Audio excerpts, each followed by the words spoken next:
হাই বন্ধুসকল, তোমালোকৰ ভালনে? আজি মই লৈ আহিছোঁ পঞ্চম শ্ৰেণীৰ পৰিৱেশৰ এটা পাঠ। আমি আৰু আমাৰ পৰিৱেশৰ এটা পাঠ। পাঠটো হৈছে পৰিৱেশ প্ৰদূষণ। এই পৰিৱেশত বায়ু, পানী, মাটি থাকে। বায়ু প্ৰদূষণ হয়, মাটিও প্ৰদূষণ হয় আৰু পানীও প্ৰদূষণ হয়। আজি মই তোমালোকৰ কাৰণে মাটিৰ যিটো খণ্ড এইটো লৈ আহিছোঁ। মাটি কি, মাটি কেনেকৈ প্ৰদূষণ হয় আৰু ইয়াৰ সবিহে আমি এই পাঠটোৰ জৰিয়তে জানিম, এই খণ্ডটোৰ জৰিয়তে জানিম। গতিকে তোমালোকে এই ভিডিঅ'টো ভালকে চাবা আৰু যিখিনি মই কৈছোঁ বহীত লিখি ল'বা। যদি মোৰ ভিডিঅ'টো কোনোবা নতুন বন্ধু চাই আছে, নিশ্চয় এটা ছাবস্ক্ৰাইব কৰিব আৰু যিসকলে ছাবস্ক্ৰাইব কৰিছে তেখেতসকলক মই মোৰ আন্তৰিক অভিনন্দন জ্ঞাপন কৰিছোঁ।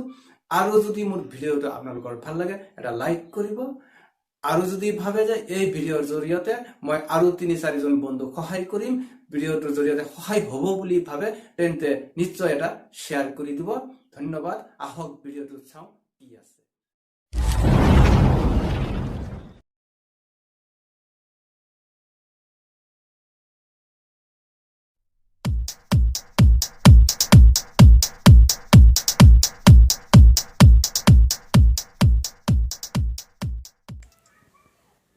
মাটি কি? মাটি হৈছে শিলৰ কণিকা, হিউমাছ, অণুজীৱ, মৃত গছ-গছনি, জীৱ-জন্তু আদিৰ অৱশিষ্টৰ সংমিশ্ৰণ।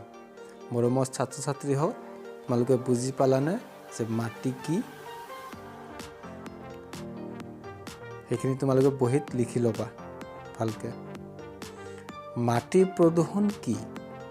মাটি প্ৰদূষণ হৈছে বিভিন্ন বস্তুৰ উপস্থিতিৰ দ্বাৰা মাটিৰ গুণাগুণ নষ্ট কৰি মাটিৰ উৰ্বৰতা কম কৰা বা হ্ৰাস কৰা। মাটিৰ প্ৰদূষণ কি? এইখিনি তোমালোকে বুজি পালা যে মাটিৰ প্ৰদূষণ হ'লে কি হয়।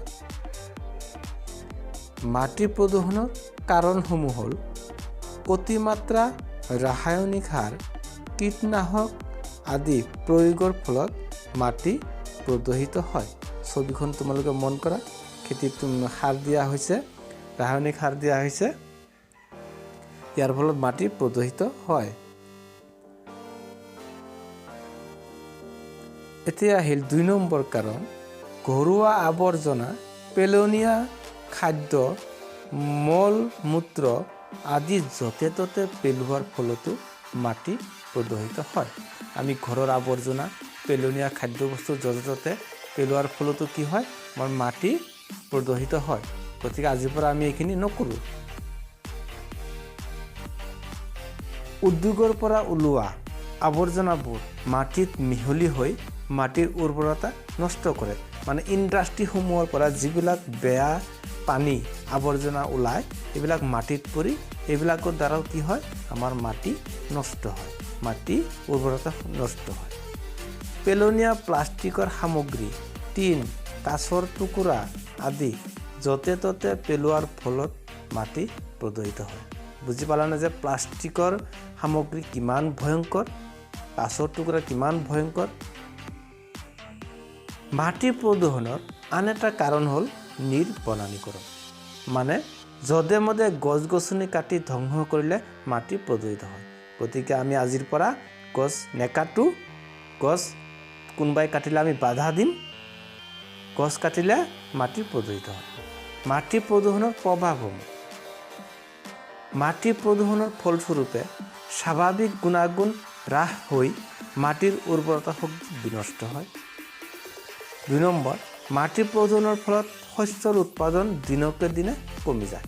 বুজি পালানে যে মাটি প্ৰদূষণ হ'লে আমাৰ কিমান ক্ষতি হয়, উৎপাদন কমি যায়।